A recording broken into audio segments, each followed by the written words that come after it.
Thank you, sir. Very good afternoon. So, I'll be presenting a signature-based mutual authentication protocol for remote health monitoring. So, to set the context, I would like to discuss a few statistics with you. And as per a research survey that was conducted by National Institute of Aging in US, it was estimated that 506 million of the population belong to the aged group, that is above 65 years. And by 2040, around 1.3 billion of the population are going to belong to this particular age group.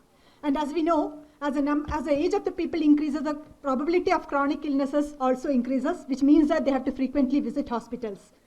Again, if you consider the case of India, 7 million patients need palliative care. And if you take the case of terminally ill patients, who are being supported only on the basis of maybe painkillers, it is better to be given treatment at home rather than being in the environment of the hospital. So being at the comforts of the home, they'll be getting a better treatment better care from their relatives, and at the same time, they need to be monitored from the hospital or given treatment belonging to a hospital environment as well. Now, if you look at the graph, we can see that around 80% of the doctors, 75% of pharmacies, and 60% of the hospitals are in urban areas, which means that the healthcare resources in India are heavily urban biased. So people who are living in remote areas find it very difficult to get access to healthcare services. And if you consider the case of India, there are 70% of people living in villages. So again, in addition to that, our country is facing a humongous resource gap of over 4 million health workers. So how do we address this situation? If you can have an environment where remote health monitoring is possible and ubiquitous health monitoring can be provided, then many of these situations can be addressed to a great extent. And of course, many people like Portia, Soctor and Healthcare are providing people with home care facilities. But while they are within the comforts of the home, it is also very important that they should be provided the kind of treatment that is available in a hospital environment, which means that their vital parameters will have to be carefully and continuously monitored, and the treatment will have to be advised from a remote environment. Now, with the invention of, or with the advancements in mobile broadband technology and Internet of Medical Things, there are many facilities that are available and can be brought to the home of people, which helps the physicians to remotely monitor the vital parameters of patients and advise treatments.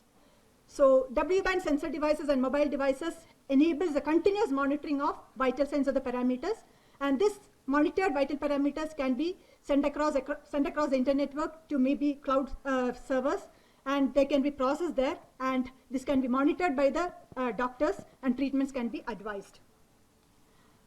So there are many medical devices that are doing this task, and all these medical devices transmit the data that they sense, or the sensors transmit the data that they acquire, the vital parameters that they acquire from the patient across public data networks. But one problem with these public data networks is that anybody can gain access to this network, and we cannot guarantee about the security of the data that is being communicated across this network. Of course, we have certain regulations like Health Insurance Portability and Accountability Act, HIPAA, but unfortunately, this is legalized only in US. In India, though we have a regulation called DISHA, Digital Information Security Healthcare Act, this act was proposed, but it is yet to be legalized, which means that we don't have proper regulations to ensure the security of this data that is transmitted across the public data networks. So how can you arrive at a solution to take care of this, tackle this issue? So all the security and the privacy concerns related to the data that is captured by the sensors and transmitted across the network needs to be addressed, so that more and more environments like this remote monitoring healthcare environments can be implemented successfully. So this work focuses on proposing a secure authentication mechanism, authentication of all those participants that participate in a remote monitoring environment. So we have referred to a few works that had worked in the works of certain researchers have worked in this particular area, but we can find that many of these works have certain disadvantages or limitations attached to that, and our work is trying to overcome this kind of limitations. Now, I will not discuss a related work. I'll directly go to the proposed scheme, and the participants of the proposed scheme are sensors which are capturing the vital parameters, the personal devices which are used to aggregate the data from the sensors. Then the data is transmitted to the medical servers where they are stored and processed, and users, they can either be the healthcare workers or they can be the relatives of the patients who want to access the data according to the access control that is provided. Now, this is a proposed architecture.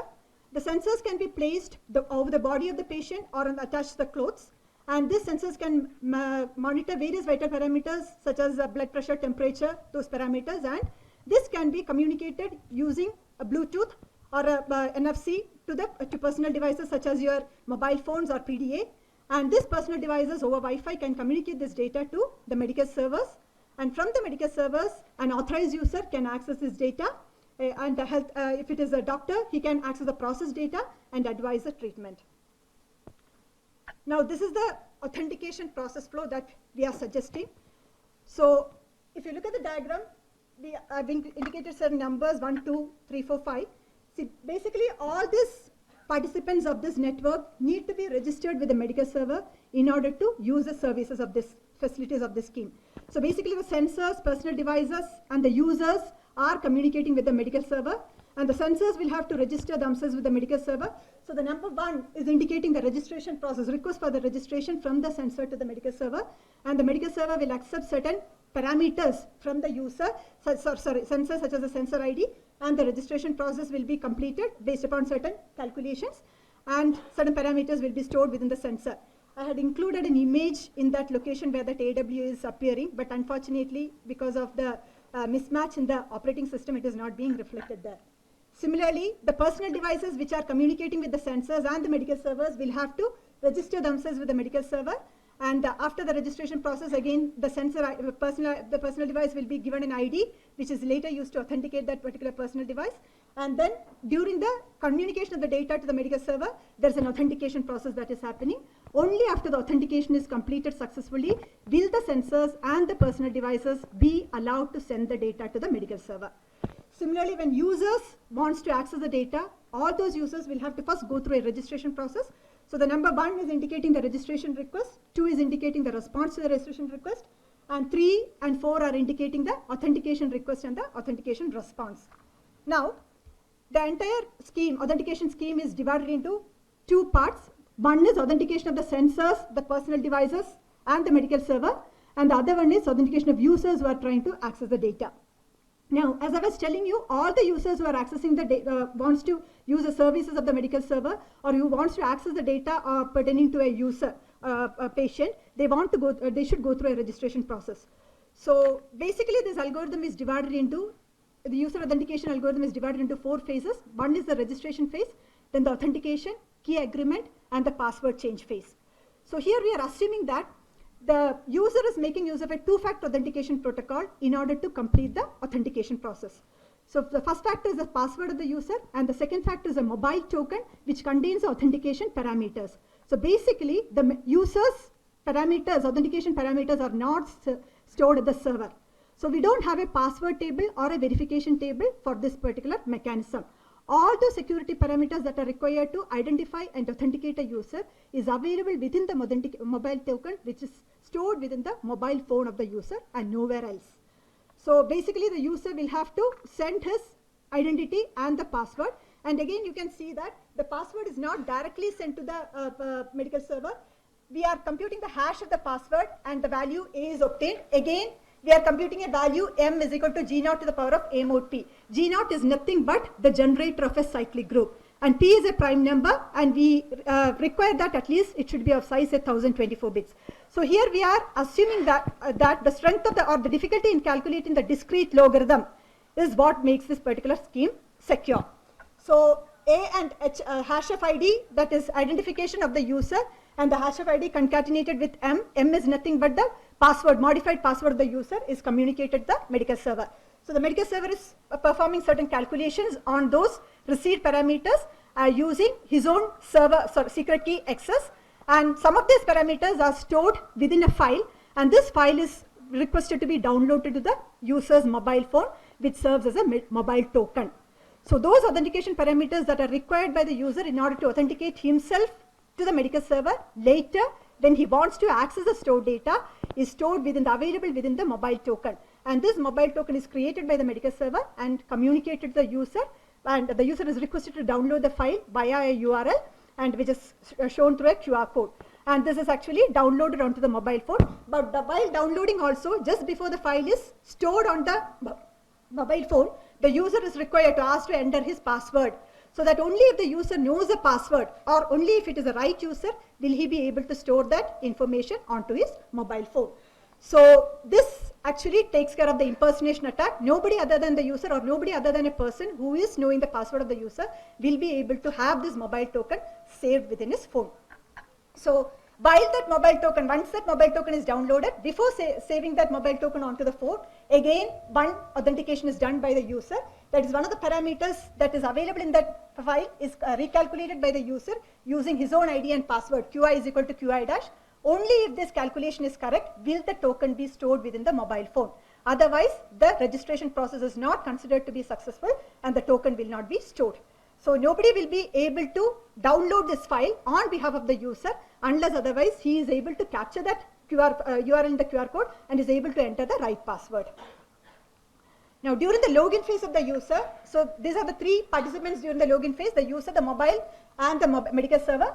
So the mobile should have that mobile token in order to go through that authentication process.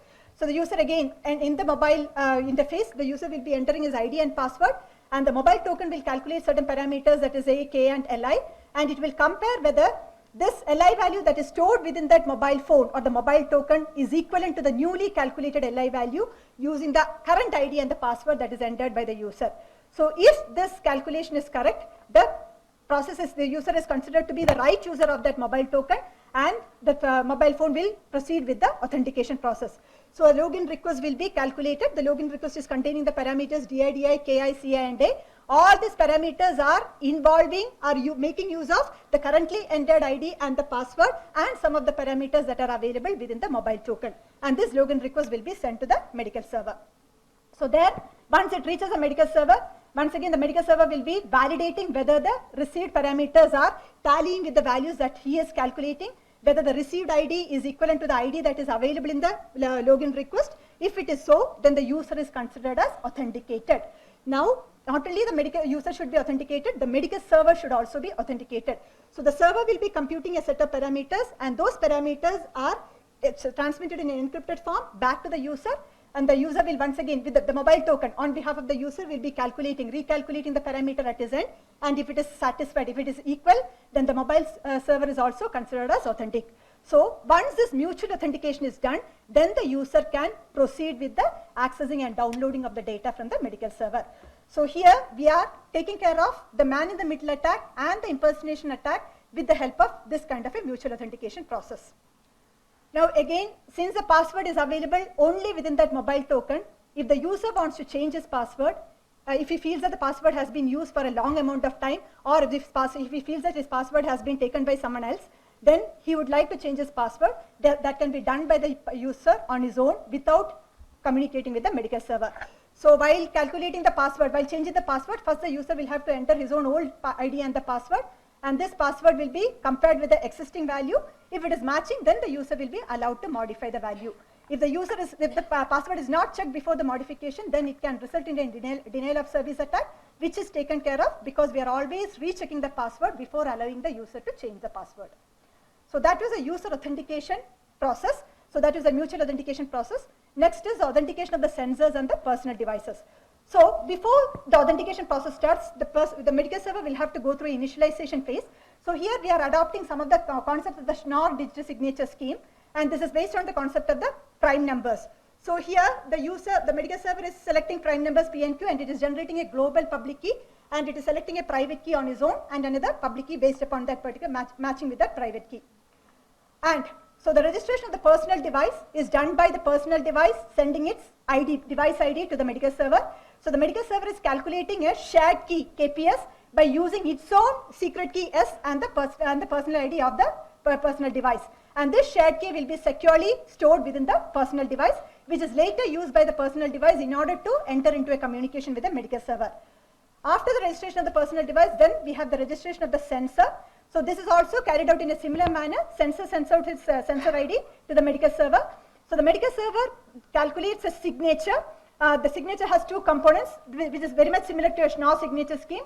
The components are E and Y, which is calculated based upon the ID of the sensor and then a random integer and a per message secret value. So there are two components of the signature, that is E and Y, and using this, a shared session key will be, shared key will be calculated between for the sensor and the medical server, which is KWS, which is a hash value of the signature components E, Y, and the random integer R, which is a per message secret. And now this secret value, signature as well as the shared key will be stored securely within the sensor. Next is authentication of the key agreement phase. So in this phase, the sensor, the personal device and the medical server are communicating. The sensor and the personal device are authenticating each other with the help of the medical server. So the medical server is acting as an intermediary between these two devices in order to facilitate the authentication process. So the sensors will start sending the data to the personal device only if it is assured that it is communicating with an authorized personal device. Otherwise, it will not happen. Similarly, personal devices will accept the data from the sensor only if it is assured that the sensor has been authenticated by the medical server. So basically, this process starts by the sensor sending its ID and the signature components E, Y and a nonce value C1. And this nonce value ensures that each and every message is going to be unique so that the replay attacks will not happen. So this communication goes through reaches a personal device. Personal device will attach some more information, that is a timestamp and its own nonce value C2, encrypt the entire information using the key that is shared between the personal device and the medical server and send it to the medical server. The medical server decrypts this piece of information that is received from the personal device, verifies the signature of the sensor by doing a computation. And if the signature is matching, then the medical server considers the personal device and the sensor as authenticated and it will send back a communication back to the personal device. So once it reaches that particular personal device, once again the PD checks whether the communication that it is received from the medical server is the right communication or not, because it will be expecting the nonce value that it had sent to the medical server in the response. And the message that it had sent to the medical server was an encrypted message, and none other than the medical server will be able to decrypt this information because the key is possessed only by the medical server and the personal device. So a person has to successfully decrypt that information and obtain the nonce value if and only if it is a person who knows that key value. And nobody other than the medical server knows this value. And when the PD sees its own nonce value in the response message, it is assured about the authenticity of the medical server. Once it is assured, then the personal device will be sending a communication to the sensor. This communication will be containing a component, say R1, which is actually generated using the key that is shared between the sensor and the medical server, which the personal device also doesn't know. So when this R1 reaches the sensor device, sensor will recalculate that value and checks whether it is matching or not. If it is matching, it is considered to be from the medical server. So the sensor is assured that I am receiving communication from the right server and through the right personal device. So then it also calculates a session key. So we can see that at the end of this particular execution of this authentication scheme, the medical server, the personal device and the sensor, all of them have created a shared key, session key, which is going to be used to encrypt all the communication that is happening for that session, and which ensures the confidentiality of information that will be exchanged thereafter. So we have done the security analysis of this protocol. Some of the security properties that we have checked was anonymity of the patient. Since the ID of the patient is not transmitted in the plain text form, patient anonymity is taken care of. Mutual authentication is done. So all the mutual authentication of the medical server and the user, as well as the sensor, personal device and medical server is done. And resistance to various common attacks also, various impersonation attacks we have checked. And then medical server spoofing attack, replay attack, administrator resilience, stolen verifier, insider attack, modification and man in the middle attack are some of the attacks that we have checked. So we have simulated this protocol using a tool called Skyther, which requires the protocol to be written in a language, security protocol description language. And we can also check our security claims by making use of certain claims like a secrecy, non-injective NI sync, NI agreement and all those things, and we have done that. And this is the result of an analysis which shows that the claims that we have made regarding the secrecy of the parameters that are exchanged has been proven to be correct by Skyther. And these are with some of the computations that we have, number of computations that we have done, and we have compared with similar schemes. And we find that the number of computations in our scheme, though it is more, 59 hash functions and 15 XOR operations, It actually includes the hash functions and the XOR operations done for both the authentication of the user as well as the sensors, personal devices, and the medical server. Whereas in the other schemes, it is only either on the sensor side or the user side. So that is why the hash functions, if you see, are a little more. So WSN technologies are contributed to commendable development, but there are certain issues regarding remote health monitoring since sensors are involved. So we need to come out with a lightweight, efficient protocol which is secure also, and we have proposed a scheme, and the security analysis of the scheme is also done. So,